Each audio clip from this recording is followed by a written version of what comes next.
It's a sad time for the Lexus IS-F. ExxonMobil is projecting all the way to 2040, and they're saying diesel is king. Now what you're doing, Exxon, is projecting? Yeah. Audi's V10 Plus has guts, and Tanner Foust brings a truck to a car fight. Plus another awesome Russian dashcam video and some rapid-fire news. Hello, everybody, yaddy yaddy. I'm Derek D. This is Fastlane Daily, sure is.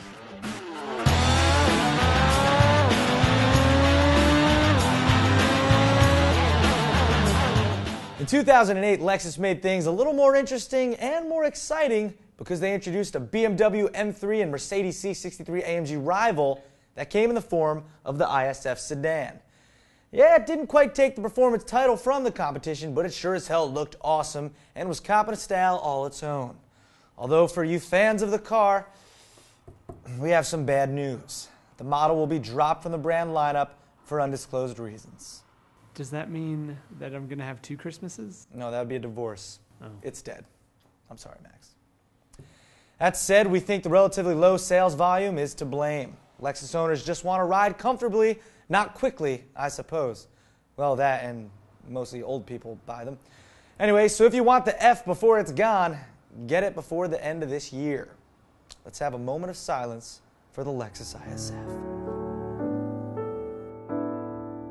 IS-F is the best, better than all the rest. We'll miss you. ExxonMobil has released their energy predictions through the year 2040, and yeah, we know, they're looking way down the line here. But within the report are some interesting tidbits of info. But the one that stands out the most is that diesel is predicted to surpass gasoline as the most popular fuel source by 2020. That's not too long from now for you math-challenged people. It's 7 years.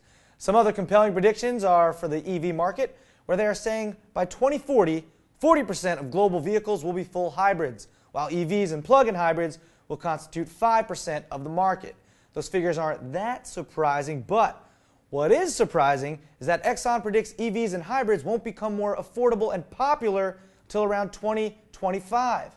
What do you say to that, Tesla? No, not you guys. I'm talking about the car company. Okay? But seriously, is it really that surprising they're taking a while to get popular? They aren't exactly the best-looking cars, Tom. Not at all. I mean, Fisker karma. Well, we'll talk about that later. You guys may have seen this Audi video already, like FLD fan Jordan Brown, who pointed it out on Facebook as well. I mean, we could watch this video a bunch of times and not get sick of it. It features the R8 V10 Plus putting full throttle down on a dyno while the guts of it are shown for all to enjoy. You may want to turn up the volume while I imagine myself driving this glorious beast.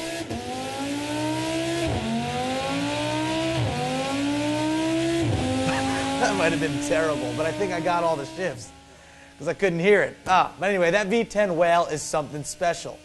As a reminder, the R8 V10 Plus makes 550 ponies and 400 pound-feet of torque, hitting 60, how many seconds, Tom? 3.5. That's right, 3.5 seconds. If you'd like to enjoy that again, the link is in the description. I feel like I was like jerking by a little too much there. Okay, don't have, you're gonna have fun with that one. The Nurburgring is pretty much the unofficial proving ground for the world's fastest cars. Succeed there and you put the competition on notice. Why? Because the 73 turns along the 12.8-mile circuit adds up to be one of the most grueling challenges for cars. But what about trucks? Well, our buddy Tanner Foust jumped in the Ford Raptor, one of the fastest stock trucks in production, to see how it would do on track car turf. How'd it go? Well, the 411 horsepower V8 had the guts, but the off-road suspension wasn't exactly prepared to stay glued to the tarmac. The thing was definitely squirrely and bouncing all over the place. And the link for that video as well is in the descriptiones if you want to watch it again. Now, we have another Meanwhile in Russia moment. This clip shows a gentleman leisurely driving along a Russian motorway, and of course he has two cameras in his car, front and rear view. Nice. He then pulls to the side to let an oncoming car pass. You'll notice the car is traveling very slowly. Then, you'll notice there is a man mounting the hood. What's that he's doing? Oh, just bashing in the windshield with his foot. And what's the driver of that car doing? Just normally driving, it seems. You'll also notice a woman on the street not even give it a second look. And what about our Dashcam driver? Well, he gives the scenario a passing glance, then he's on his way. I don't care about broken windshield. On my way to drink vodka and play bridge all day long. Wow. That's what he's thinking. Yeah. Yeah. If you'd like to see that video, the link as well will be in the description or the information box below. Right. Okay, it's rapid fire news time. You ready, Max? Yep. Henrik Fisker resigns from, well, Fisker. Trouble in paradise? True. I think so. Oh, look at that. A leaked picture of the 2014 Range Rover Sport. Looks good. We'll find out more at the New York Auto Show. Oh, and that whole Jeff Gordon pulling one over on the used car salesman thing? Fake. Pepsi sponsored it all the way. Right? That's ending this episode of Fastlane Daily. I'm Derek D. We are on Twitter. Follow us there. Facebook, like us. YouTube, love us. iTunes, love us. Instagram, yep. T-shirts, wear them. FLD app, please go and download it. All right, everybody, you have a great Thursday. I'll talk to you tomorrow. Instagram, yup.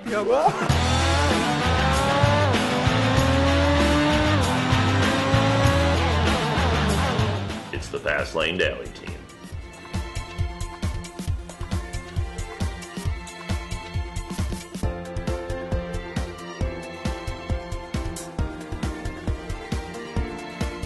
Ain't nobody gonna take my pride. Ain't nobody hold me down. Whoa, no.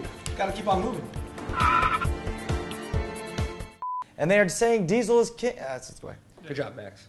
That said, we think the relatively low sale volume is the blame. The blame? To blame. Yeah, it didn't take quite, yeah. Better than all the rest. As the most popular fuel source. Fuel. We can watch this video from a bunch of times. From better than all the rest. Ow, whatever.